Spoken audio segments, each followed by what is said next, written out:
بے نمازی انسان کا ٹھکانہ تو جہنم ہے۔ سورہ الماعون کو آپ بہت پڑھتے ہیں، اللہ نے اس سورہ کے اندر کیا کہا کہ فویل للمصلین الذین هم عن صلاتهم ساہون، ان نمازیوں کے لیے جہنم ہے جو غفلت سے نماز پڑھتے ہیں۔ دیکھیے اللہ کیا کہہ رہا ہے کہ نماز پڑھنے والوں کے لیے جہنم ہے، نماز پڑھنے والوں کے لیے ہلاکت و بربادی ہے۔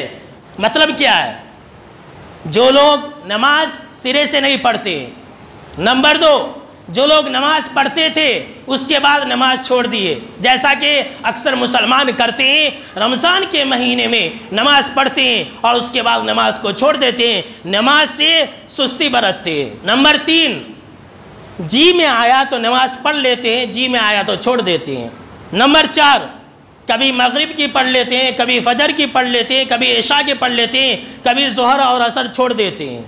نمبر پانچ، وقت کا خیال نہیں رکھتے ہیں، بے وقت نماز پڑھتے ہیں۔ نمبر چھ، جو مسنون وقت ہے اس میں نماز نہیں پڑھتے ہیں، تاخیر سے نماز پڑھتے ہیں۔ نمبر سات، نماز میں خشوع اور خضوع نہیں اپناتے ہیں۔ نمبر آٹھ، اطمینان اور سکون سے نماز نہیں پڑھتے ہیں۔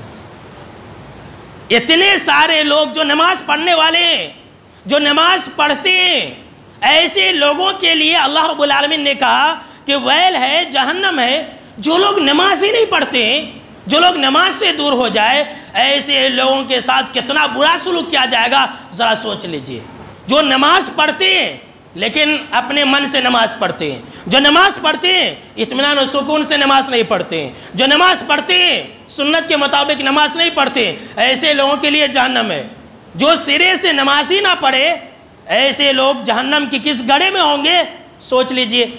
تبھی تو اللہ رب العالمین نے سورہ مریم کے اندر فرمایا فَخَلَفَ مِن بَعْدِهِمْ خَلْفٌ أَضَاعُوا الصَّلَاةَ وَاتَّبَعُوا الشَّهَوَاتِ فَسَوْفَ يَلْقَوْنَ غَيًّا، کہ ایسے ناخلف پیدا ہوئے اس کے بعد جنہوں نے نماز کو ضائع کر دیا، وَاتَّبَعُوا الشَّهَوَاتِ، اور خواہشوں کے پیچھے پڑ گئے۔ کیا ہے پڑھیں گے، اتنے دن نماز پڑھے نہیں، رمضان کے مہینے میں میں نے ایک بھی نماز نہیں چھوڑا، اب میں نماز کیوں پڑھوں گا، جو ہوگا دیکھا جائے گا، میں تو توحید والا ہوں، اللہ مجھے ایسے ہی معاف فرما دے گا۔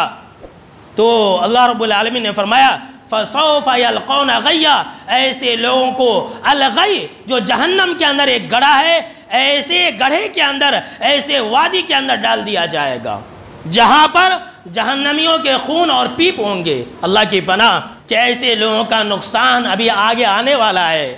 قیامت کے دن معلوم ہوگا جو لوگ نماز کو ضائع اور برباد کر دیتے ہیں، جو لوگ نماز سے دور ہو جاتے ہیں، جو لوگ خواہش نفس کے پیچھے پڑ جاتے ہیں، ان قریب ایسے لوگوں کا نقصان کل قیامت کے دن آنے والا ہے میرے دوستو۔